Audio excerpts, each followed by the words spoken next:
আল্লাহ নবীর সাহাবারা নিজেদের জানের পাওয়া করেনি গো।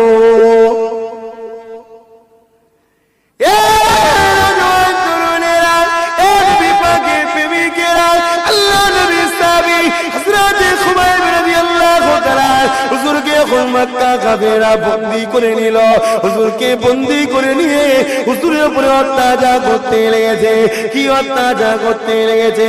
হুজুরে একটা একটা করে আগুনকে কাটতে লেগেছে, হুজুরে একটা একটা করে অঙ্গকে কাটতে লেগেছে।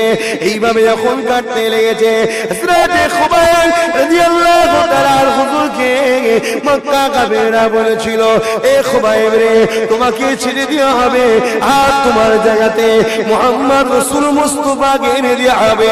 এ খুবাইব, তুমি স্ত্রী নিয়ে সুখে শান্তিতে ঘরে থাকবে, আত্মীয় স্বজন নিয়ে আরামে থাকবে।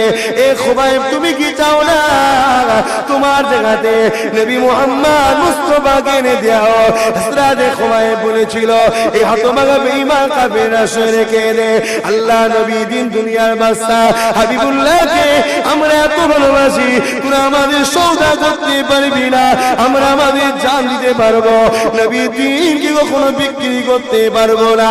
আজ আমেরিকা এমন করে সৌদির যে বাদশা রয়েছে, এই সৌদির জালিম বাদশারা আমার নবীর দিনকে বিক্রি করতে লেগেছে। তাদেরকে তৈরি করা মুনাফিক বক্তা তৈরি হয়ে আমার রাসূলুল্লাহ দিনকে বিক্রি করে দিতে লেগেছে, নকল নকল ইসলাম আমাদের কাছে এনে দিতে লেগেছে। এই যুবকেরা হযরত খুবাইব রাদিয়াল্লাহু তাআলা হুজুরকে খবর করে বলেছিল, হযরত খুবাইব কি বলেছিল, এ বেঈমান কাফের শুনে কেঁদে, আল্লাহর নবীর পায়ে একটা কাঁটা ফুটে যাবে, আর আমি তার বিনিময়ে আরামে ঘরে বসে থাকবো, আমি এটাকে সহ্য করব না। আমার নবী পাকের কাঁটা পায়ের বিনিময়ে আমার জান যদি কেউ চায়, আমি জান দিতে রাজি আছি। আল্লাহ নবীর পায়ে কাঁটা যেন না ফুটিয়ে দেয়।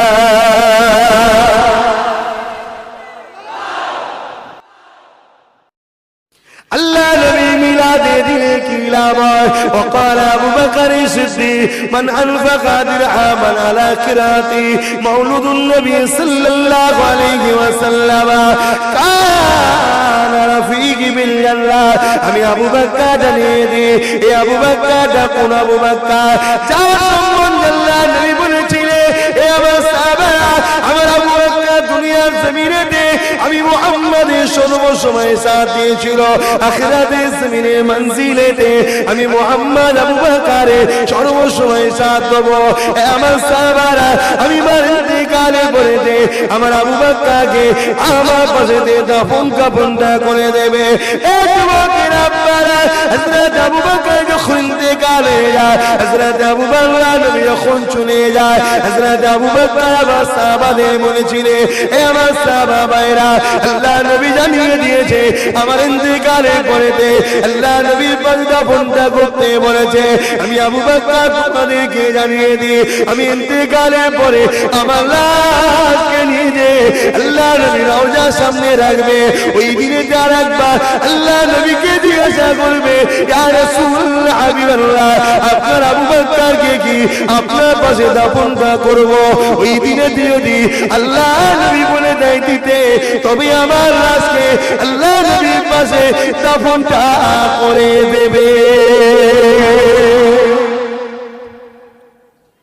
বলুন তো দেখি, নবী যদি মরা হয় তাহলে আবু বকর বলে কখনো যে জিজ্ঞেস করবি? এই কথা বুঝছেন না, বোঝেন না? রাসূল তো জিন্দা বলেই তো আবু বকর সাহাবাদের শিক্ষা দিয়ে গেল, আমি ইন্তেকালের পরে নিয়ে যাবি, নিয়ে যে নবীর দরবারে রাখবি, জিজ্ঞাসা করবি, যদি উত্তর আসে মানে আসবে, হয় হ্যাঁ নাই না একটা আসবে তো নাকি বাবা। তবে নবী হায়াতুন নবীটা আমার আবু বকর জানে, তাই তো এটা বলে গেছে। জোরে বলুন সুবহানাল্লাহ। নবী হায়াতুন নবীর অনেক দলিল অনেকে দিয়েছে, এটাও আমরা অনেকবার শুনেছি, কিন্তু এখানে নবী যেটা হায়াতুন নবীর প্রমাণ আছে, প্রথমবার দলিল আশা করছি আমি এটা শুনেছেন, এটা আপনারা শুনেছেন, কিন্তু এখানে যে নবীর একটা হায়াতের রহস্য রয়েছে এটা ভাবালাম, ঠিক না বেটি?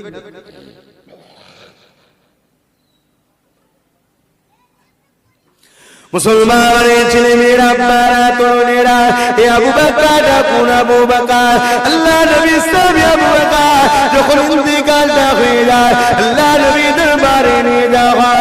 নবী আবু বকর যেভাবে বলেছে ওইভাবে গোসল দিয়ে নিয়ে আল্লাহ নবী রওজা দাসের সামনে রেখে হযরত আলী রাদিয়াল্লাহু তাআলা এমনি করে আল্লাহ নবীকে সালাম দিতে লাগলেন, আসসালামু আলাইকা ইয়া রাসূলুল্লাহ হাবিবাল্লাহ, আপনার আবু বকরকে আপনার পাশে কি দাফন করব? ইয়া রাসূলুল্লাহ হাবিবাল্লাহ, আপনি বলেছিলেন আমার পাশে দাফনটা করে দিতে, কিন্তু আপনার আবু বকর ওসিয়ত করেছিল আবার জিজ্ঞাসা করতে, ইয়া রাসূলুল্লাহ হাবিবাল্লাহ, আবু বকরকে কি আপনার পাশে দাফনটা করে দেব? হযরত আবু বকরকে নিয়ে হযরত আলী যখন জিজ্ঞাসা করতে লেগেছে, আল্লাহ নবী রওজা ভেতর থেকে কোনো আওয়াজ আসছে না।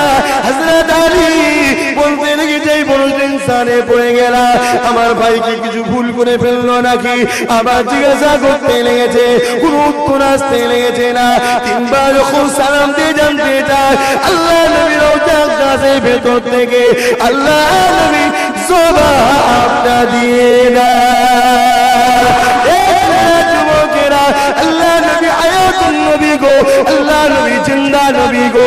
তারিখের মধ্যে গাওয়া আছে, এজিদ বাহিনী যখন আল্লাহ নবী মদিনাকে পরে হামলা করে দেয়, নবী পাকের মদিনাকে এজিদ বাহিনী যখন দখলটা করে নেয়, নবী পাকের মদিনার উপরেতে তোমরা মোষ ছাগল বেঁধে দিয়ে 3 দিন আযান ইকামত নামাজকে বন্ধ করে দেয়। আল্লাহ নবীর একজন তাবি উম্মাত ছিল, এই মদিনা নববী শরীফের মধ্যে বেরোবার পূর্বে যখন হয়ে যায়, এই তাবি উম্মাতটা নিজের জানকে বাঁচাবার জন্য আল্লাহ নবী রওজা গাছের ভিতরে আশ্রয়টা নেয়।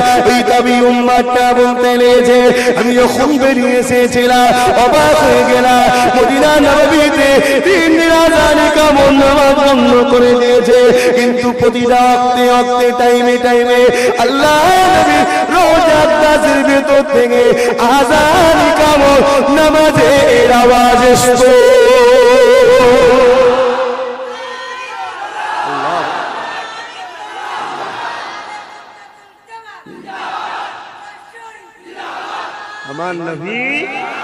আমার নবী হায়াতুন নবী, ঠিক না বে ঠিক গো? আর যারা নবীকে মরা বলে, ওরা মারা গেলে ওদের জানাজা পর্যন্ত পড়া যাবে না শরীয়তে। শুনছো? জানাজা হয় মুমিন মুসলমানদের, এই কথা বুঝছেন না? বোঝেন না? জানাজা হয় কাদের? মুমিন মুসলমানদের। যারা নবীকে হায়াতুন নবী না মানবে, অবশ্যই কাফের, কোনো সন্দেহ নেই। কাফের পড়াতে কেউ ডাউট করলে বা কাফের পড়াতে আপত্তি জানালে সেও কাফের। এই কথা বুঝছেন না? বোঝেন না? চ্যালেঞ্জ বলে যাচ্ছি, যদি কাফের বলাতে কেউ গুই গাই করে, কাফের টাফের বলা যাবে না, সেও কাফের। সে জিলার সাহেবই হোক, নবী আমাদের কাছে আগে, ঠিক না বেটি? নবী আমাদের কাছে আগে, ঠিক না বেটি? হ্যাঁ, মাথায় রেখে দাও। আর এরকম লোকের শরীয়তে জানাজা হয় না, পায়ে দড়ি বেঁধে ভাগাড়ে ফেলে দিতে হয়। কথা বুঝে আসছে? মুসলমানের ছেলেমেয়েরা, বারা তরুণেরা, এই নবী পাকের প্রেমিকেরা, লোক দেখাবেন না, লোক দেখাবেন না, অমুকের দিকে অমুক রয়েছে, অমুকের দিকে এত রয়েছে। আজ পৃথিবীর বুকে 220 কোটি খ্রিস্টান সম্প্রদায় আছে। কত মানবেন খ্রিস্টান ধর্ম? কারণ 220 কোটি তো জান না, মানবেন নাকি? জান 220 কোটি আর 180 কোটি মুসলমান। খ্রিস্টান তারও আগে আছে, চলে যান। লোক দেখা যাবে, আকীদা দেখো। দুজন থাকি, দুজনই থাকবো, আকীদাতে থাকবো। ইমানদার হও, একজন থাকো, একজনই যথেষ্ট। কারণ কিয়ামতের দিন ধ্বংস আল্লাহ দুনিয়ায় ততদিন করবে না যতদিন দুনিয়ায় ইমানদার থাকবে, ততদিন দুনিয়াকে ধ্বংস আল্লাহ করবে না। শত শেষে এমন একটা দিন আসবে একজন ইমানদার থাকবে না, সেদিন আল্লাহ দুনিয়াকে ধ্বংস করবে। তাহলে ইমানদারের গুরুত্ব আলাদা গো বাপ। ইমানদার গরিব হোক, ইমানদার ছিঁড়া জামা পরা হোক, ইমানদারের গুরুত্ব আল্লাহর দরবারে একটা আলাদা। কথা বুঝে আসছে? মক্কায় 1 ওয়াক্ত নামাজ পড়লে 1 লক্ষ রাকাতের সওয়াব, মক্কায় নামাজের ফজিলত আছে আর মদিনায় ঈমানের হিফাজত আছে। জোরে বলুন সুবহানাল্লাহ।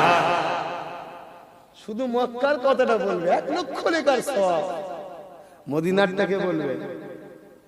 মদিনা ওয়ালার জন্যই তো মক্কা হয়েছে শরীফ, ঠিক না বেটি? কি গো, ঠিক তো নাকি? আকীদা ঠিক আছে তো নাকি? দেখবে যে মক্কা আল্লাহর ঘর, আল্লাহর ঘর, আর মদিনা ওয়ালা আল্লাহর বন্ধু। ঘর তৈরি করে বন্ধুকে দেয়া যায়, ঠিক না বেটি? ঘর তৈরি করে বন্ধুকে ঘর দিয়ে দেয়া যায়, কিন্তু ঘরের জন্য বন্ধু ছেড়ে দেয়া যায় না, ঠিক না বেটি? বন্ধুর জন্য ঘর ছেড়ে দেয়া যায়। ঠিক আছে দোস্ত, চল চলে যাবো দুজনে, আমি ঘর বাড়ি সব ছেড়ে দিলাম, যা তোর জন্য আমি চলে যাবো। হয় না, হয় না? আর কিন্তু কেউ ঘরের জন্য বন্ধু ছেড়ে দেয় না। মুসলমানের ছেলেমেয়েরা, পাড়া তরুণেরা, এ নবী পাকের প্রেমিকেরা কার মিলাদে দান করলে? এ যুবকেরা, আল্লাহ নবী মৌলুদ শরীফ হবে, আল্লাহ নবী আলোচনা সবার জন্য আপনাদেরকে বলেছে, আপনারা দিয়েছে, শুনে রেখে দেন, রেখে দেন। আল্লাহ নবী জানিয়ে দিলে আমার মিলাদ যারা বানাবে, আমার মিলাদে যারা শরীক হবে, আমার মিলাদকে সহযোগিতা করবে, আমার মিলাদকে ভালোবাসবে, আমি নবী পাক জানিয়ে দিই কিয়ামতের দিনে তাদের শাফাআত করার জন্য আমি নবী পাক আমার জন্য ওয়াজিব হয়ে যায়। এই ছেলেরা, যুবকেরা, আপনারা তরুণেরা, আর সেই নবীর মিলাদ হতে লেগেছে গো। আরে আমার নবী পাক যখন দুনিয়ার জমিনে আসে, আম্মা আমিনা বলতে লেগেছে, হঠাৎ করে শরীরটা কেঁপে উঠলো। আমি চোখটা খুলে দেখলাম, আমি দেখলাম ঘরটা আলোকিত হয়ে গেছে। শুধু আমার ঘর নয়, সামনে যে প্রাসাদ পর্যন্ত আলোকিত হয়ে গেছে। এই আলো কোথা থেকে আসতে লেগেছে? আমি আমিনা তাকে দেখলাম, আমার পাশে আল্লাহ দিন দুনিয়ার বাদশাহ নবী মুহাম্মদ রাসূলকে শুইয়ে রেখেছে। আমার বাচ্চা হয়েছে, এই মুহাম্মাদের শরীর থেকে এত নূর, এত আলো বেরোচ্ছে। মাগরিব থেকে মাসে খাসাইসুল কুবরা খুলে দেখলাম আল্লাহ পাক আলো আলোকিত করে দিয়েছিলেন। সেই নবীকে যারা নূর না বলবে তাদের জানাজা পড়া যাবে? আমার রাসূল জানাজা পড়তে যাচ্ছিল এক মদিনা থেকে, হযরত ওমর বারবার বাধা দিচ্ছে। ওমর সর্বসময় আগিয়ে আগিয়ে থাকতো, আর নবীর বডিগার্ড ছিল, সবসময় নবীর বডিগার্ড। হুজুর মুনাফিক হুজুর, কিন্তু নবীর উপরে কথা বলা বিয়াদবি। সঙ্গে সঙ্গে আয়াত নাযিল হয়ে গেল, হাবিব মুনাফিকের উপর আল্লাহর লানত, মুনাফিকদের জন্য দোয়া নেই। এক কথা বুঝছেন না? বুঝেন না? একটু হুঁশ করো, একটু হুঁশ করে চলো। সমাজে কে কি বলবে না বলবে, সমাজে কি হবে না হবে, ও সব দেখতে গেলে হবে। তোমার আল্লাহ, আল্লাহ রাসূল তোমাকে কি বলছে সেটা দেখো। তোমাকে খাওয়াই কে? সমাজ। তোমাকে বাঁচিয়ে রেখেছে সমাজ। তোমার ইজ্জত দিচ্ছে কে? তোমার মালিককে কোনটাই রাজি সেটা দেখো।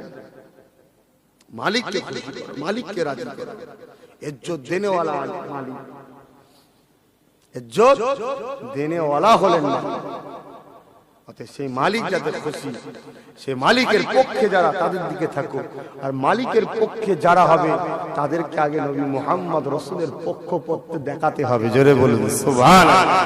নবী মুহাম্মদ রাসূলের পক্ষপাতী যারা করে তাদের ঘরে আল্লাহ বলছে তোরা হলি আমার পক্ষের মানুষ। জোরে বলুন সুবহানাল্লাহ।